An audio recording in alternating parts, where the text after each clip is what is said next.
Code of conduct. Heavy is the head that wears the crown. I put in extra work that just can't be found.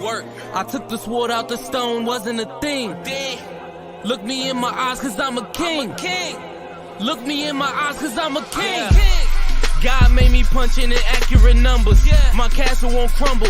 What I tackle will fumble. I've been a leader when they ain't see it, but now my feet up. According to me, royalty didn't end with King Tut. Crown on my head, clouds is at my legs. Big says sky is the limit. I look down on the ledge. I push the bar like I'm opening a cell. Hands in my cookie jar, you won't come out with a single nail. I need all of mine. The weight of my shoulders won't fit on a scale. What's a king to a giant? Well, Goliath fell. Even if we playing chess, dog, this king can't be checked. I make all my moves on the board, I invented my steps. I'm a king, the blood of a ruler. I feel like Mansa Musa. Make your squad disappear like landing by the Bermuda. Triangle, look at it from my angle. I'm a king, the closest thing to being one of God's angels. I'm a king.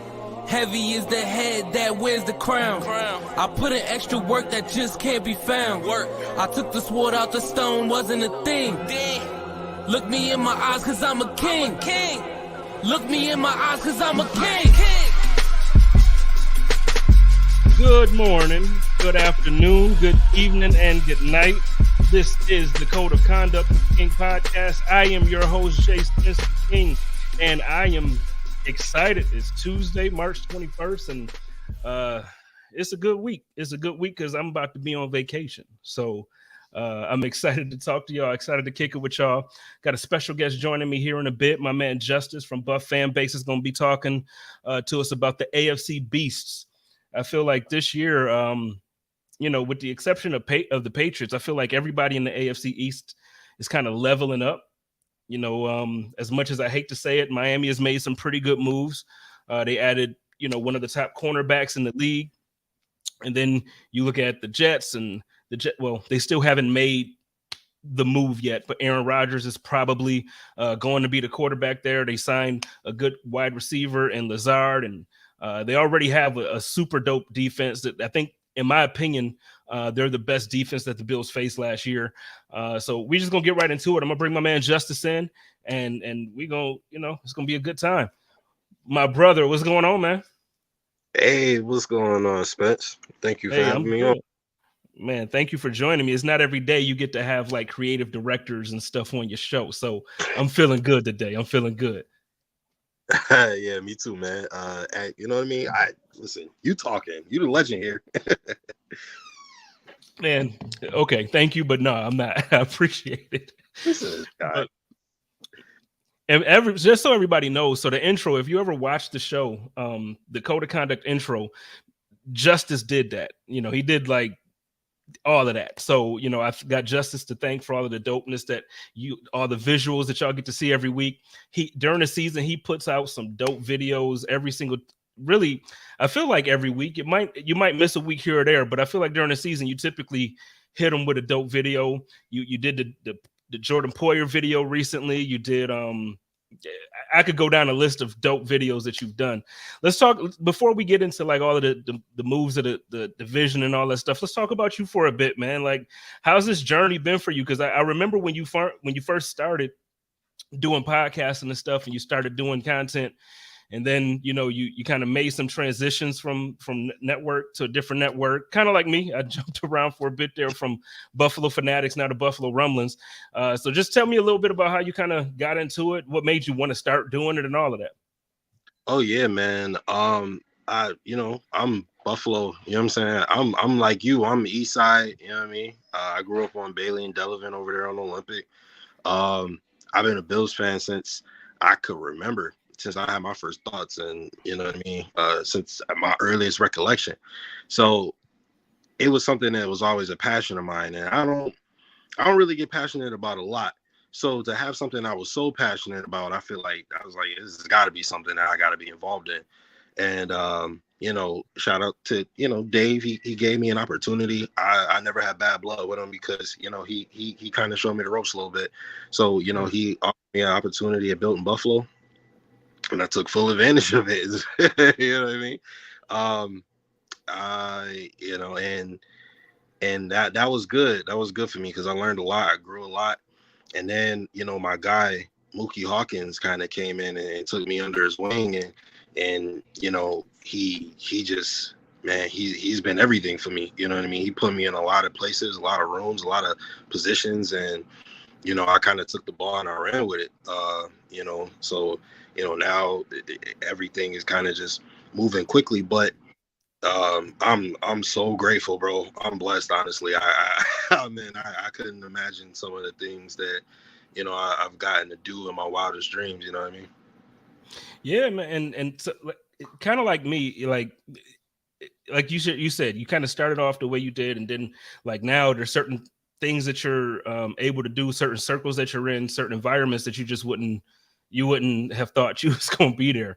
But the thing that I appreciate the most about you is that you stay humble with it, and like the work that you do while you're doing it, man, like it's just coming from a real place. And I appreciate that, because you can tell when people are doing it and they're a little cocky with things, or they talk down to people, or they do whatever. You don't come with that energy. So I appreciate that. I just wanted to say that publicly. I feel like I say that to you often, but I want to say it in front of everybody. And I really appreciate how you doing it. And then you mentioned Mookie, man.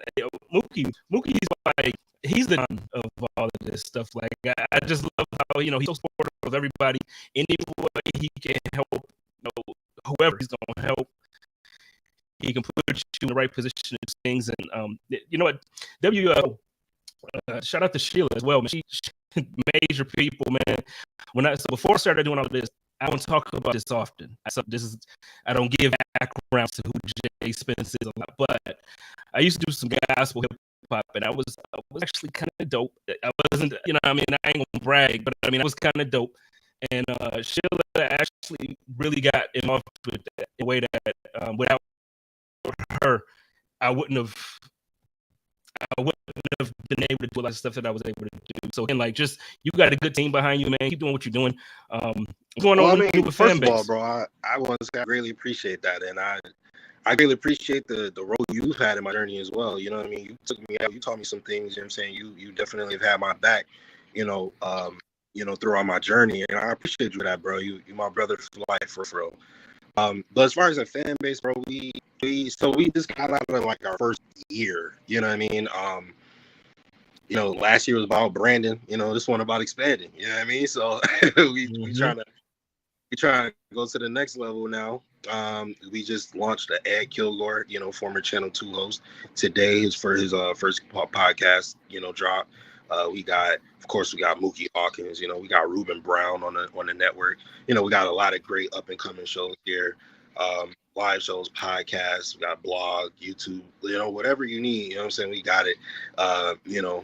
Shout out to my guy Jake Jordan. You come with all the content you need, man.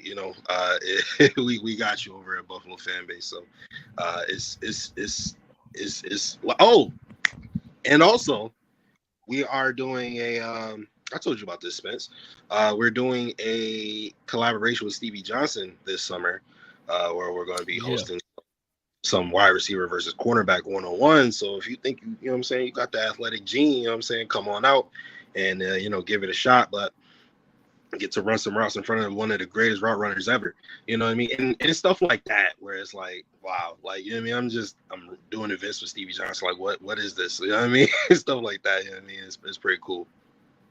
And Stevie's a dope person too, even outside of like, outside of the fact that he's one of the dopest route runners, and outside of the fact that he was one of the realest in Western New York for the Buffalo Bills as a franchise. He's just a cool dude, man. And he's same thing like I said about Mookie. He's solid, man.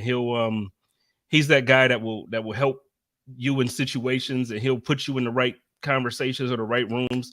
So, I wanted to shout out to Stevie Johnson too, man. So let's get into some football. You and I, we text here and there, and I had some strong feelings about the Buffalo Bills over the last couple of weeks, and so let's start where everybody knows that it kind of got me. I'm a little bit better now. I'm in a better mood. What do you think about the Tremaine Edmonds situation where he leaves, goes to Chicago? I'm happy for him. He got a good contract. What do you feel about it? Nah, man, absolutely. Congratulations to him, bro. You know what I'm saying? $18 million a year. I know he was making money before, but bro, that's a different kind of money. You know what I mean? So, shout out to him. Go ahead, get your bag. I'm not mad at it from his angle. From our angle, I'm really mad at it. I feel like things should have been prioritized differently. Mookie asked Brandon Beane a question. Brandon Beane basically, was saying, you're going to lose some guys, you take risks here. You got to decide, okay, well, if we take this risk, we're not going to be able to keep this guy and so on and so forth. And I can accept that. I feel like there were other pieces that could have been sacrificed instead of our star middle linebacker, who's the captain of our defense, the leader, the quarterback of our defense, if you will. And what? I mean, maybe our strongest defender. I mean, you could make an argument that the safeties, but that's a tandem. You know what I mean? I think they were they're the best of them together, but individually, I think Tremaine Edmonds, if Tre'Davious White is injured, obviously, so that plays a big part into it. But he was a top 3, if nothing else, defender on our team.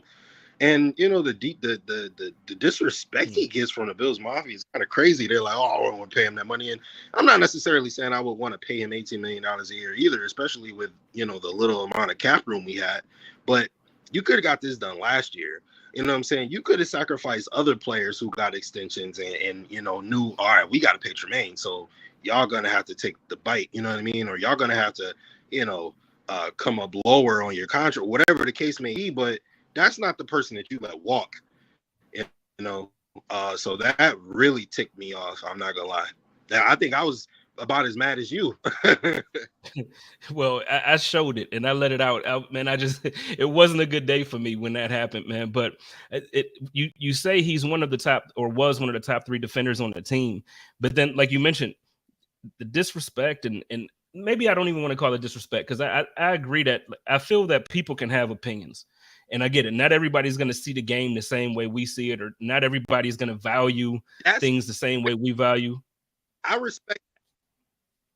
But people saying that he is terrible or he's trash or any of that, which is like a lot of people, y'all wrong. Y'all just don't know what y'all talking about. I just want to put that out. Well, and that's normally where I'm at with it. It's like, look, okay, I mean, you could feel that way, but it's okay to be dead ass wrong, and that's what you are. Like you just straight up wrong. But so for me, what it comes down to, I understand and I appreciate the way everything played out, and they were able to extend Milano for a couple more years. They brought Poyer back for a couple years. So for the most part, it seems like Brandon Beane brought back everybody. We lost Singletary, but again, like the people that we did lose outside of Tremaine, I feel like we kind of improved, because I do think I love Devin Singletary, but I think Damian Harris is an upgrade to him. Isaiah McKenzie, listen, y'all already know how I feel about Isaiah McKenzie. I think that we definitely upgraded that position as well. I don't know. I just feel like Brandon Beane once again is showing, like, okay, I know that Bills Mafia has this doubt. I hear you, Spence. You have your doubts because I lose Tremaine, but everywhere else on the roster, I either brought the guys back or I improved it. Even if it's incrementally, I improved it. So let's talk about some of the moves that he just made. I just mentioned Damian Harris. What do you think about the Damian Harris signing? Well, just to piggyback off what you said about Brandon Beane, I feel like this offseason had the potential to be catastrophic. It really did. Mm-hmm. And to lose Tremaine Edmonds was not a good start. And it kind of felt like it was heading toward that catastrophic, inevitability almost. But it happened. And I feel like, to your point, he kind of did improve on a lot of the positions. I don't necessarily know. I wouldn't say Damian Harris is an upgrade over Singletary. Y'all know I'm a Singletary fan, all right? But I just feel like they didn't give Singletary enough carries. They didn't give him enough touches. If he got the requisite touches, I feel like he would have been perfectly fine and productive. But they just didn't give him the ball to me. So for Damian Harris's sake and for the sake of our team and balance, I hope that they do give Damian Harris and James Cook a better opportunity than what they gave Devin Singletary, just because that's probably what's best for our team, to not have Josh Allen throwing 60 times a game. So but again, I don't think it's like a downgrade either. I feel like maybe it's a lateral move. And then the Deontay Hardy signing, bro. Oh my God, I'm not gonna lie. Like for Sherfield and Hardy, I was like when I first saw it, but then when I went to go look at the tape, I'm like, oh, okay, well, I see what he's doing now. He's trying to, add speed. And I think that's what we need. We need an offense where we can get people out in space and, set up screenplays and not have Josh do every single thing. When, Josh Allen has the most air yards per touchdown pass in the league, right? And then you got a guy like Patrick Mahomes, and those two are supposed to be battling for the top two spots in quarterback position in the NFL. Patrick Mahomes has the least amount of air yards per touchdown pass in the league. What does that tell you? That means his coaches are scheming plays so that he can, get the ball out of his hands and get touchdowns, and have players that have the ability to make plays to get touchdowns. And Josh don't have to be the only playmaker. And I like the sound of that. That's rack right there, getting Sherfield and Hardy. But again, to your point, I agree with you. I said this, yesterday with Mookie. Brandon Beane is what he's 6-0 at this point. In terms of off seasons, he has done what he needs to do. Take the first 2 seasons away. The last 4 off seasons, he has put the Buffalo Bills in a position to win a championship. And that's all you can ask for your GM. Last year, we were the best team in history the first 5 weeks. And then, so Brandon Beane did his job. That now it comes down to the coaching to be able to take it the rest of the way. And every season pre that, the first 2 seasons he spent rebuilding a roster and turned us into a championship caliber team. And then from then on, he always gave us an opportunity. So I don't, and of course, you can have some criticisms about, anybody, including Brandon Beane. But I feel like as far as a GM doing his job in the offseason, Brandon Beane has been one of, if not the best in the league at that. Yeah, no, I feel like if you're definitely going to rank GMs, Brandon Beane has to be in that top 4 conversation. I think a couple years he was actually cheated out of GM or, front office person of the year, whatever the award is called. I think he was cheated out of that award for sure. Same thing with Sean McDermott. I think Sean McDermott, I get it. A lot of people have yelled at me over the last couple of weeks, but Sean McDermott, we don't have a coaching problem. And even with what you said, I want to piggyback off of what you said. Look, I get it. We want to win the Super Bowl. I want a damn Super Bowl. You know what I'm saying? Like, I completely understand the frustration, but I just need people to understand that Sean McDermott is one of the winningest coaches over his tenure. So over those 6 years, the Buffalo Bills have been a winning franchise. Sean McDermott has made the playoffs 5 out of 6 years. He's has one of the best. Okay, we all hate Leslie Frazier, right? So everybody was happy to see him leave. Guess what? He was one of the best defenses. You lose the last game of the year, so we want to ignore everything else and be like, it don't matter. It don't matter. It matters. And even with Ken Dorsey, I know a lot of people aren't happy with his first year. Look, I know stats ain't everything, because I was very upset that last game. To score 10 points at home is unacceptable. In the divisional rounds is unacceptable. 10 points at home is unacceptable. But I tell you what, you look at the whole season instead of just one moment, and I feel like you can have a better appreciation for somebody in their first year of play calling. You know what I'm saying? So, again, I agree with you with Brandon Beane, Sean McDermott as a unit. I think that they're top tier. But I guess now my question is, this draft, we got to hit, man. And from your perspective, what do we need to hit on for us to get that next thing to put us over the hump? Because I feel like we're there every year. We're a top contender. We win the AFC East now a few years in a row, but we got to get over that hump. So what is it that we need now coming up in this draft that'll help us do it? See, again, I think Brandon Beane has put us in the position like he does a lot of off seasons. I would say probably at least the last 2, if not the last 3, where we don't really have like any like hole where it's like a glaring gaping hole outside of middle linebacker now, obviously. But I feel like I don't want any linebackers in this draft right now. not at 27 at least. So for me, wide receiver, but I don't think that it's going to come down to that, because I think they're going to sign another wide receiver. I think, Odell Beckham, a Hopkins, or one of those guys are going to come to Buffalo. I truly believe that. And then don't need a running back anymore. Certainly don't need corners. You brought your safety tandem back, maybe go safety, get a guy to replace, whichever one of those guys, decide to go, or whatever the case may be. But the two glaring holes for me is obviously your defensive line, like it has been. That's the one thing. And Brandon Beane has tried to make that better, but it's just not developing the right way. So I would say that's your glaring hole, and then linebacker. And I don't know if I want to draft a linebacker, or I certainly don't want to draft another defensive end. There's a lot of good linebackers and defensive ends out there that probably are going to sign for cheap. So it's in a position where it's like, I don't really think the Bills need for anything from the draft. So I say, hey, you could get like a playmaker for me, right? I think another playmaker, somebody, because the thing about drafting, being a good team, is you draft really, really late. And then it's kind of like iffy, right? These aren't guys who were, superstars in college. They were stars and weren't superstars, though. And they won't really, sometimes it takes development in order for them to succeed, right?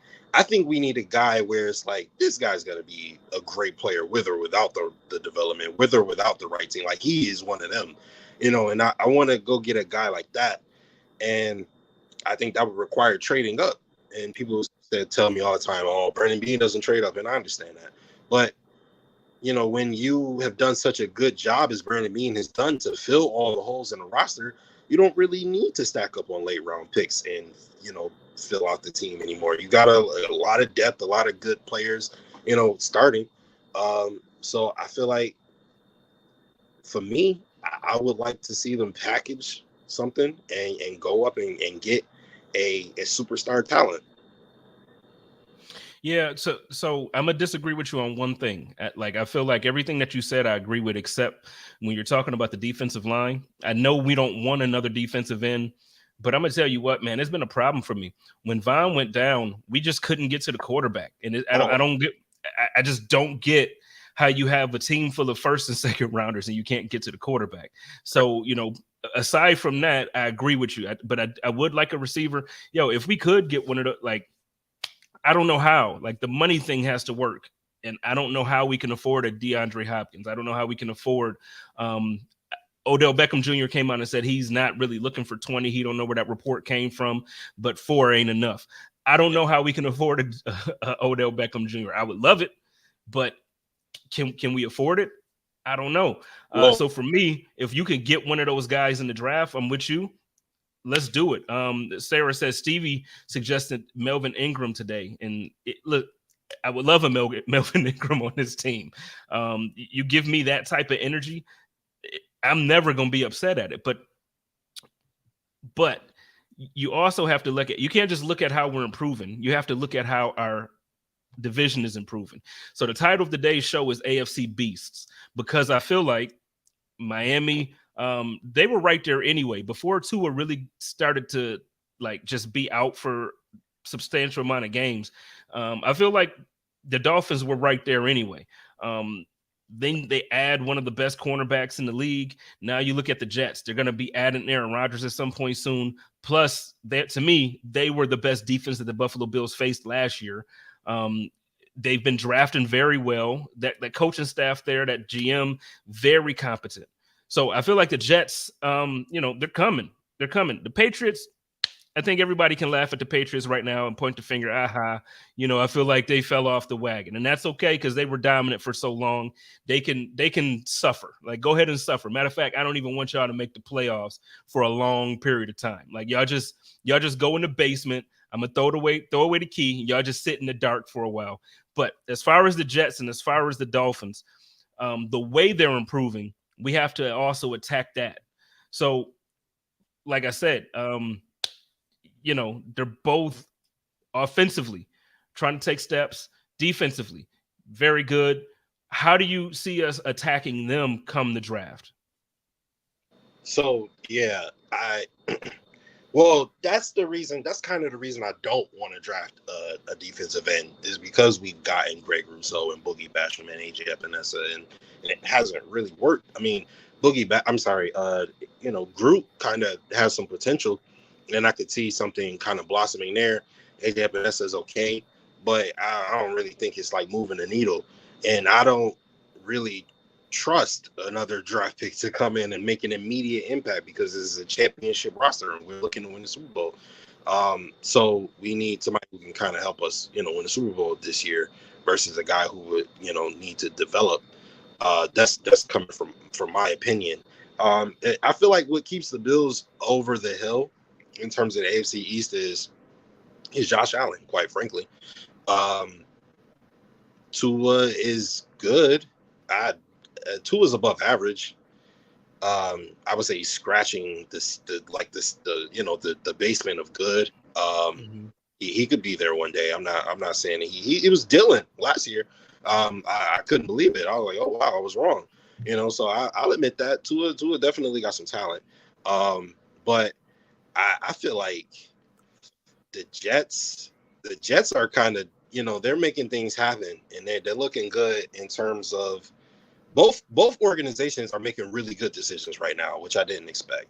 The only thing about Aaron Rodgers is old.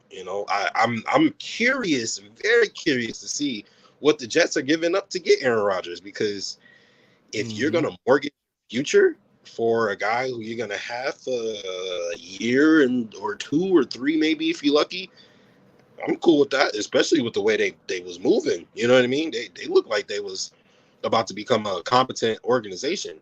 So, I'd be cool with them mortgaging the future away. I don't think that the Jets are better than us, even with Aaron Rodgers. We just watched Aaron Rodgers and all of his compadres on a team all together, and they won. They didn't make the playoffs. You know what I mean? They weren't good. So it's not like Aaron Rodgers just comes to a team and now they're a Super Bowl contender. They got to put some stuff around Aaron Rodgers. And don't get me wrong, the Jets have a decent roster, but not a Super Bowl contending roster right now. So, again, I think Josh Allen puts us over the hill there as far as attacking them in a draft.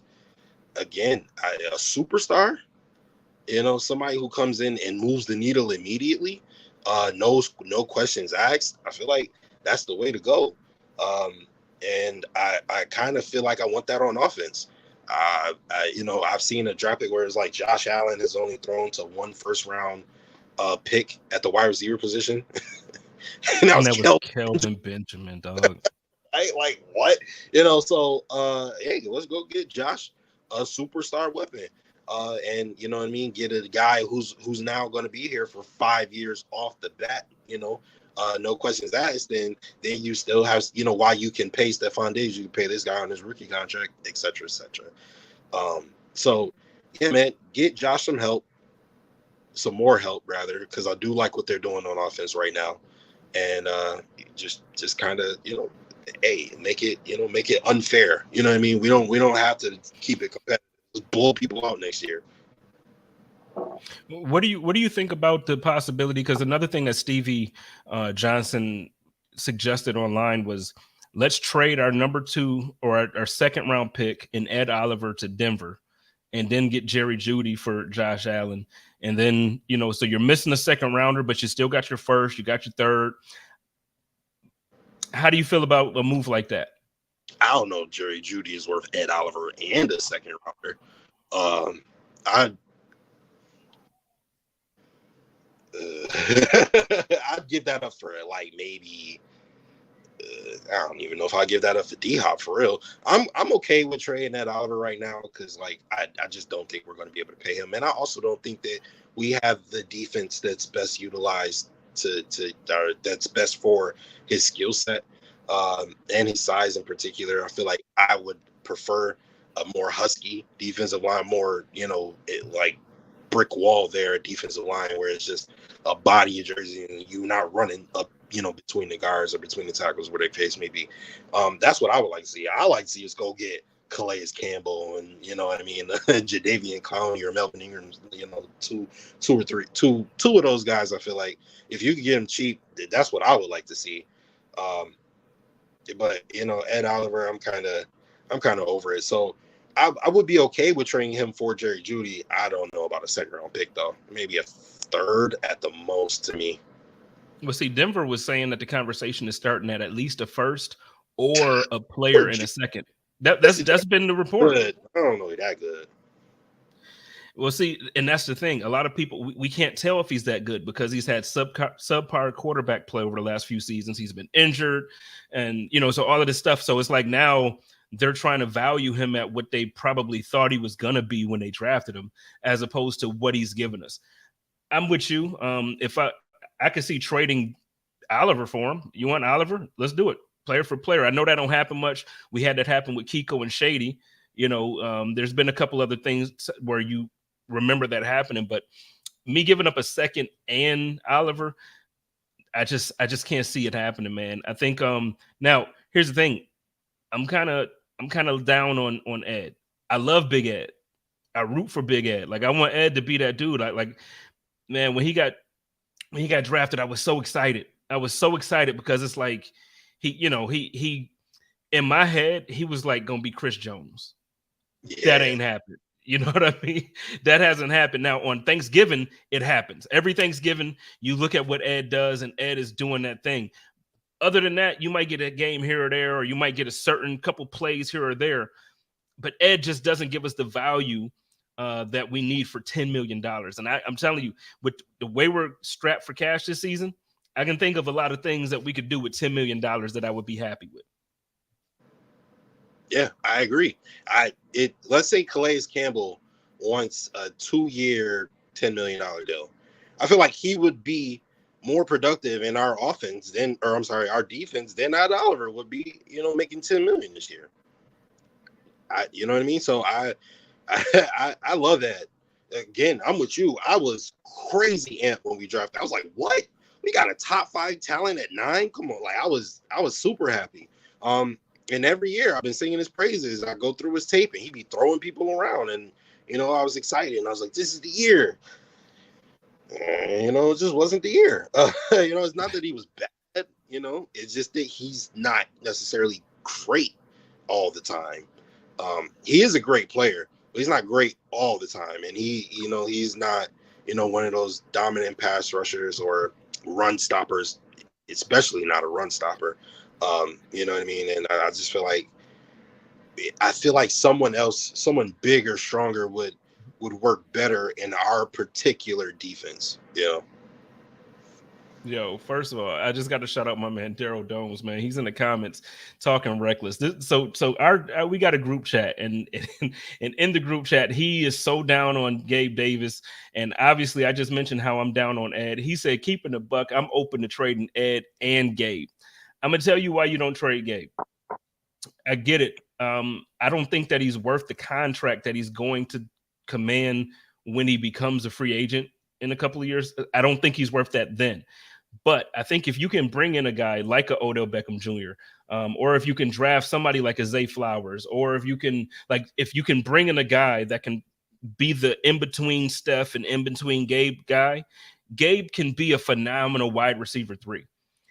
I don't think he's been a great wide receiver 2, but he can be a phenomenal wide receiver 3. And I think once you take the pressure off of him, I think Gabe is going. I'm just telling you, man. Like you give him that year. Give him that year with another player alongside him and Steph. Now, I also get that there's a huge part of Bills Mafia that's down on Gabe, and I get why. 50% drop rate. There's touchdowns that he dropped. There's games that we lost. So we lost 3 games this year during the regular season by a combined total of 8 points. The game that we lost against the Jets, there was a ball at the end of the game after Josh Allen injured his UCL that he threw a bomb 65 yards in the air that literally hit Gabe on the left nipple. And just dropped it. So I trust me, I get the frustration. You could talk about the playoff game against Miami where Josh put it perfectly in the end zone and it hit him right in between, dropped it. Dog, I can think. Cam, bro, what are you doing? I'm sorry. I'm sorry, dog. I'm sorry. We can stop. We can stop. But what I'm saying is, I get why people are down on him. But again, just hear me out. Just think about the year prior. Actually, don't even think about the year prior. Think about 2 years prior. The year that we made the playoffs and the first game was at home, COVID year. So really, it wasn't that many fans in the stadium, but we played against the Colts. Yeah, boy. I remember specifically, man, there was 2 plays. Gabe on the right sideline caught the ball going out of bounds. That very next play, he came back, caught it going out of bounds. He makes big plays and big moments. The problem is he's that guy that'll go out there and make the impossible catch, but then he'll drop the easy one. And to me, that's what Knox was a couple years ago. So again, I just feel like we gotta get him in a position where he's not dependent on as a wide receiver too. Okay, that's fair. And like you said earlier, I do video editing. So when you do video editing, you got to watch these plays like 10, 20 times over and over again. So like, that's honestly what helps me watch film, is because I got to watch these plays so much. And I think Gabe has every single tool you need to be a great wide receiver in this league. So I'm with you. I wouldn't trade him, but I'm okay with trade. If they did trade him, I wouldn't be like, oh my, you know what I mean? I wouldn't trade him though, because again, oh my God, he'd be a phenomenal 3. He'd be the best 3 in the league. Easily. But again, them drops hurt, man. They be hurting, bro. And sometimes it just seems like he kind of gets lost in the sauce. It's like where he's at, but route running, he's got deceptive speed. That boy fast, especially for somebody his size. He jump ball, he got the go ball. He can do everything. And, he can do above, what the typical wide receiver can do. As you just mentioned, those catches, like, that one where it was falling to the ground, he caught it right, barely before it touched the ground and still somehow got him. I was like, he makes crazy plays. But again, he'll drop the one that's right in his hands in the most crucial moment. And, that hurts. So I agree with you. Him as a 3 would be best three in the league. And like I said, he's got all the skills.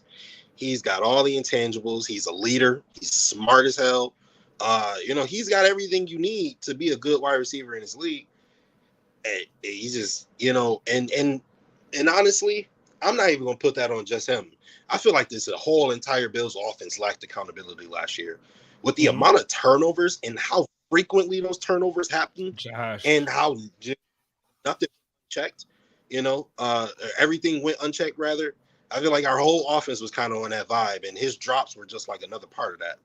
Bro, it was Josh too, man. And it was Josh, man. And I'm telling you, like, again, that's one of the things that I get yelled at about, is because I'm like, no, Josh needs to be accountable for the red zone turnovers. He needs to be accountable for the fumbles. He needs to be accountable for the interceptions at the worst possible time. Like, I don't know if you remember the Chicago game. You should, but why? Because we had 6 points going into the half against one of the worst teams in the entire NFL. There's no reason why the Bills should. Now, we won it, and we ended up opening it up in the third and fourth quarter. But there's no reason we should be down 6-10 at the half. Like, what are we doing? And everybody, shout out to Spin. I'm just saying, and shout out to Spin. He's saying Allen had to change his throwing motion after his UCL injury. Listen, I get it. He messed up his UCL. If Josh wouldn't have played, our season would have been over, and blah, blah, blah, blah, right? I hear it. I don't want to hear it.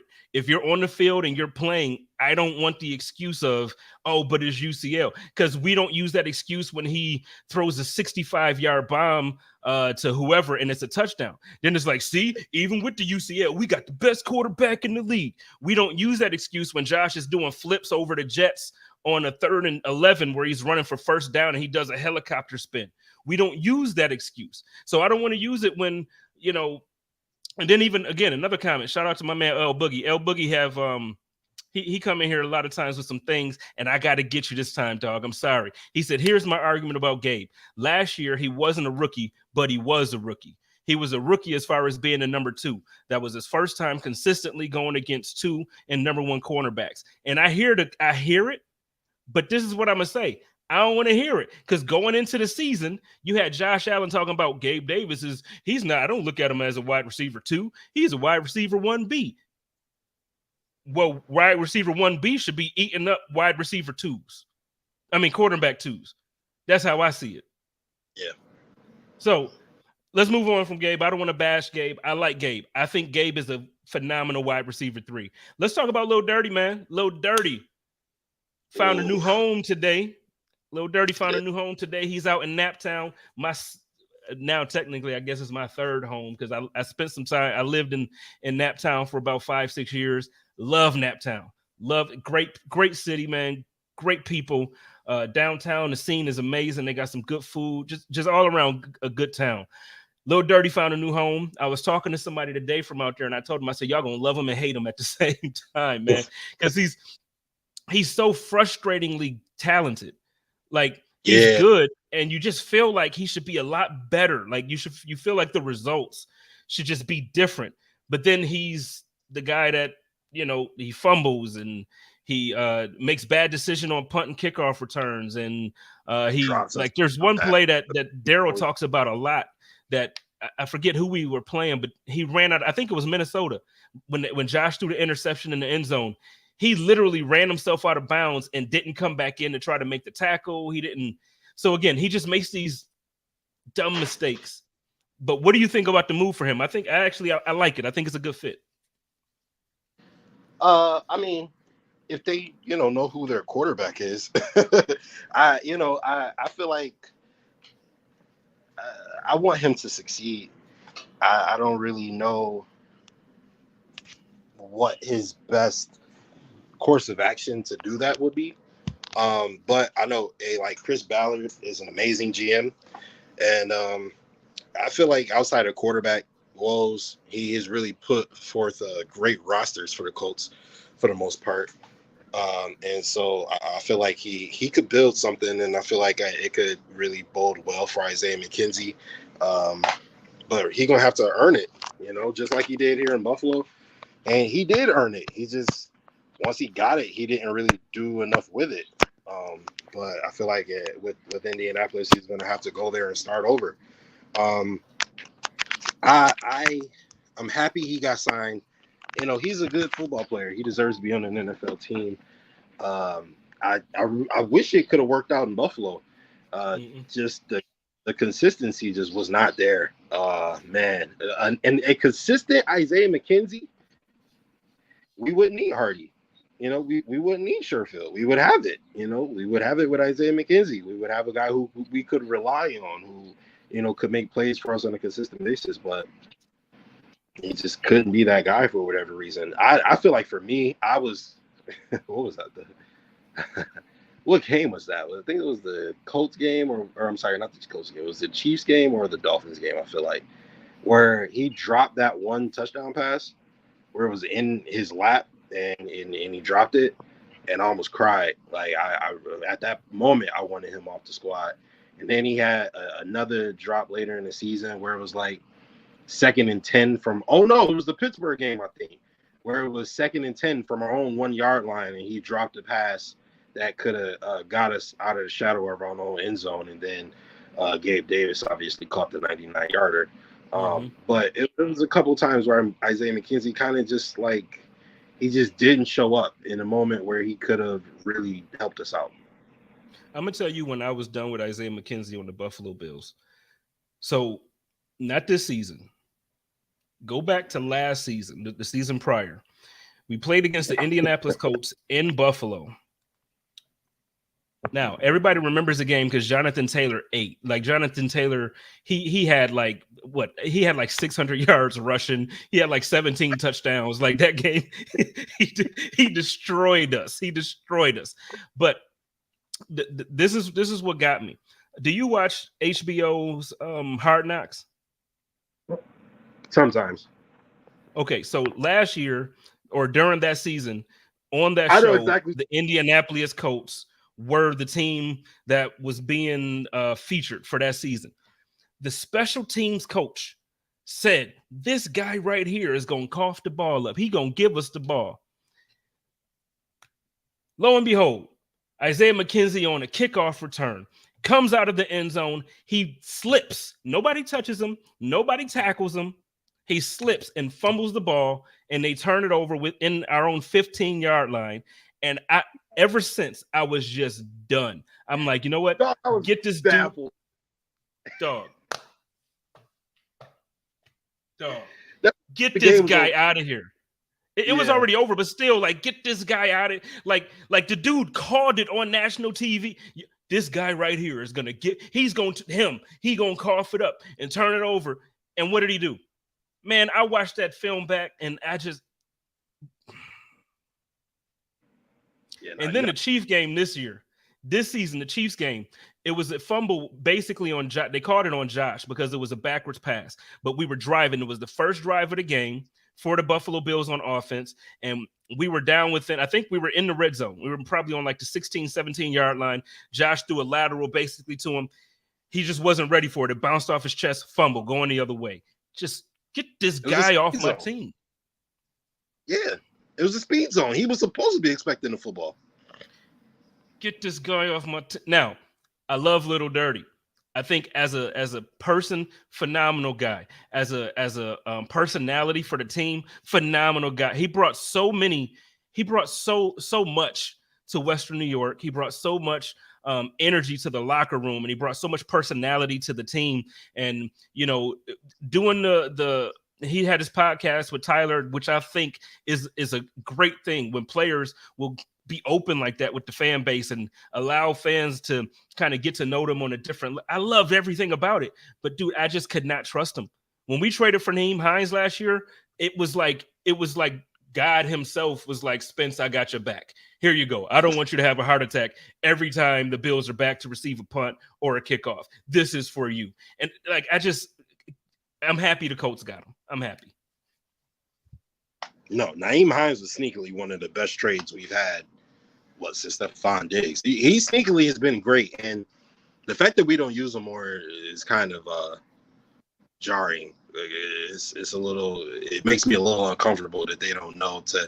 And that dude right there, that they had 2 kickoff returns in the same game, in the most emotional game of the season for us. Yeah, like keep giving him the ball, and they was just like, no.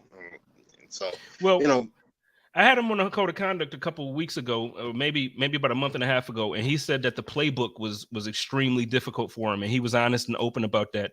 He said that coming in like week 9, week 10, he said the Bills were already like winning. They were on these, like, basically you could tell that what type of team they were.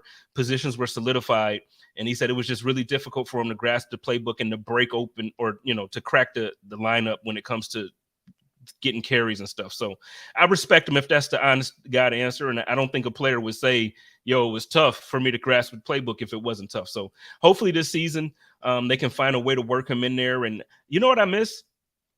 Again, the things I used to love about Isaiah McKenzie, when we used to be able to do like those jet sweeps and those little gadget plays, do that with Nyheim Hines. I just think, find a way to make him a punt returner in the offense. And I just think it would be phenomenal, man.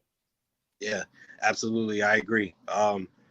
That does. But you're right. I don't think a player would sit there and admit that, they don't know the playbook, but he really should have just focused on the same 100 plays that Ken Dorsey called all season. People are tough on Ken Dorsey. What's your opinion on Ken Dorsey? I know, for me, I have to come to grips with the fact that he is a first-year guy. This is his first year calling plays, and he did a good job, right? Second offense, or in terms of scoring and yards, right? He did a good job. Now, for me, I like to kind of judge people based off of like all things equal type of thing, right? If you don't have the most talented quarterback that the NFL maybe has ever seen, what would this offense look like? And when I think about that, I'm disturbed. I'm very disturbed because I don't think we would have been any good if we had not Josh Allen. And really that is what kind of made its mark on me about my opinion of him as an offensive coordinator. It was another thing that happened that really it didn't have anything to do with him. But when Patrick Mahomes got injured in the playoffs and Chad Henne came in and they went 99 yards with Chad Henne to score a touchdown, I boo-hoo cried, dog. I was like, yo, we are not winning the championship. Not with what we have seen from the play calling this year, because I genuinely do not think Ken Dorsey could have put anything close to that drive together. And that year it was Brian Daboll. But that year it was Brian Daboll. No. I'm talking about this past year when Andy Reid did it with KC, who they was playing. I forgot who they was playing. But Patrick Mahomes, he injured his ankle, so he was out. Right. And Chad Henne came. They went 99 yards. They went 99 yards methodically. And I couldn't believe it. I was just like, I just genuinely don't believe Ken Dorsey could put a drive like that together. And it scared me, because we got this guy who was going to be a problem for us for the next decade in both Patrick Mahomes and Andy Reid. And, I'm looking at Ken Dorsey and I'm like, I haven't seen any creativity from you all season. So, and that's creativity with Josh Allen under center. Like, you don't have Sam Darnold or, Baker Mayfield. You got Josh Allen. And all it is drop back and Josh. Is drop back and pass. Josh, scan the field. If you can't do nothing, take off. Stuff. That's genuinely what it looked like. There was no flow. There was no, there was no game plan to me. There was no, it didn't, how they put the first 15 plays together and it's supposed to, create some offense, create some flow, create some balance so that you have an identity to move forward in the rest of the game. I genuinely don't feel like the offense had an identity after a while. It was literally just Josh, go out there, drop back and see what you can do. And man, I saw a play today. I'm gonna send it to you too. I was looking for it now where you were talking. I'm gonna send it to you. I know you on your phone, so when we get done with this show, watch it and please just text me back and tell me what you think about it. The thing is, I agree. We want to get on Dorsey and we want to get on everybody. Yo, we have to improve that offensive line. We just gave Brandon Beane a lot of credit earlier in this show by saying he's put us in a position to win. He's always had this type of roster that was just dope, but we need a better offensive line. This play, man, I don't know if everybody can see this. No, you can't. Listen, this play, Josh was running for his dear life. He was running for his life. And but it's several plays like that. It wasn't just that one against the Patriots. There's several plays. And it's we have to get to the point where we actually give Josh Allen a chance to let plays develop so he can do all the Josh Allen things that he does. When he has time to throw, Josh Allen is I say it every week, and I'm going to say it every week until it happens. When Josh Allen has time to throw, and he literally has time to process everything, and he takes what the defense gives him on every play, he's going to win MVP every single season he does that. Because he literally, dude, if he just takes out, okay, nobody open downfield, let me dump it off here to Cook. Okay, let me hit my man Diggs on a 7-yard route. Okay, let me see. Just take what they give him. And Josh you give Josh, my man L Boogie says, give him a top 7 line. Man, give Josh a top 12 line. Give him a top, matter of fact, give him a top 15 line. That is not, sorry for my dogs being wild. They in the back, they mad with me. Yeah. Say it again. I'm sorry. I didn't hear you. Oh no, I was saying you absolutely right. You give Josh a top half of the league line, and it's a completely different ballgame. And it's just frustrating because we know what Josh can do. We've seen Josh do some amazing things, and then you just don't put the resources out there to protect him. You just don't put. He didn't get injured scrambling. He didn't get injured jumping over a defensive lineman or a cornerback halfway down the field. He got injured in the pocket. Yeah. So, whatever. Let's get ready to get on out of here, man. My dogs are starting to go crazy, so I don't want to, I don't want to keep it going. But you got anything special coming up that you want anybody to, or that you want everybody to know about? Kind of shine some light on. Yeah, man. Again, to be on the lookout for this event with Stevie Johnson. We ain't got no name or nothing. Right now, I just gotta finish playing everything. I'm gonna be hitting you up about that. So Yeah, let's get it. Be on the lookout for that. But, hey, man, y'all, listen. This is my second. No, this is my second year in this business, in this community. All right, y'all gonna have to bear with me, okay? I'm not used to, me giving my opinion, and now I got 100 people telling me why they disagree. I'm like, I don't care. I'm just like, you know what I mean? So, I'm not used to it. All right, y'all gonna have to bear with me. And as far as event planning and stuff, like, look, man, look, bro. I met Jay Spence in person at a karaoke night that he threw. When I tell y'all, it was live, yo. It was. Listen, we were at like a little bar. It was packed, bro, from front to back, and everybody was having a good time. If I try to throw a karaoke, you know what I mean? So Jay Spence has a different type. You know what I'm saying? So when he's sitting up here saying he's not a legend, stop it, right?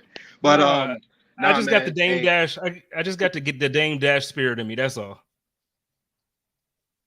Hey, you know what? Hey, you be Dame, I'll be Hove, but we ain't gonna break up. Hey, but you know what? And that's it. But I just want you to know, like, I appreciate the compliments and the kind words, but I'm telling you, you're doing a good job, and everything you do. I'm telling you, I had some events that didn't go the way I wanted them to go at first, like the skating party I threw the first year I did this. But I'm gonna tell you, you just keep doing it, and you keep putting your passion behind it, and it gets to the point where it don't even matter who shows up. Just have a good time, and man, it's your tailgate that you ended up throwing out there with Mookie and Ruben, dude. That was probably, honest to God, it was probably the best tailgate I've been to over the last like 2-3 years. So like, just keep doing what you do. And I know I mean that. I've said that so many times already publicly. I've said it to Ruben when he was on the show. Keep doing what you're doing, bro. Like you are absolutely becoming a trailblazer in this community, and I'm proud of you. Like I'm proud to see where you've grown from. Just keep crushing it, man. Keep crushing it. Thank you, man. I want to say, bro, I tell you this all the time, but I swear, bro, I only say it so much because it's genuine. You know what I mean? Like for me, coming up, I was a loner. You know what I mean? I ain't really get down with people like that. So to come into this community where everybody's so open and welcoming and loving and caring is crazy to me. To meet so many people that's like-minded and that say if they have the same energy and passion as me has been crazy. So to meet you, bro, and to communicate with you over this last year or two, bro, it has been an absolute pleasure, bro. I really appreciate every single thing you've ever done for me, bro. Like genuinely, bro. I love you, and that's from the bottom of my heart, bro. I appreciate you, man. You already know I love you. We're gonna have to run it back like we did last year for the opener. We're gonna party again like that. So I love you, man. Listen, next week, everybody, I'm gonna be on vacation. Justice knew what I was talking about right there. But look, we're gonna be on vacation next month or next week. I wish it was for a full month, but I'm gonna be on vacation next week. I have a special guest host that's going to be hosting the Code of Conduct. My man Joe Miller is going to be hosting it, and I got my man, I just called him the Don earlier. My man Mookie Hawkins is going to be the special guest. So please join us next week, same time for the Code of Conduct. My man Joe Miller holding it down for us. He said he didn't want to do the overreaction because he don't want to overreact until he got something to overreact to. So he's going to come and do the Code of Conduct. And look, again, Justice, I appreciate you, dog, and everybody. Y'all know how we do it over here. Y'all love each other, take care of each other, and live in peace. And as always, stay positive, test negative, go Bills. Code of Conduct.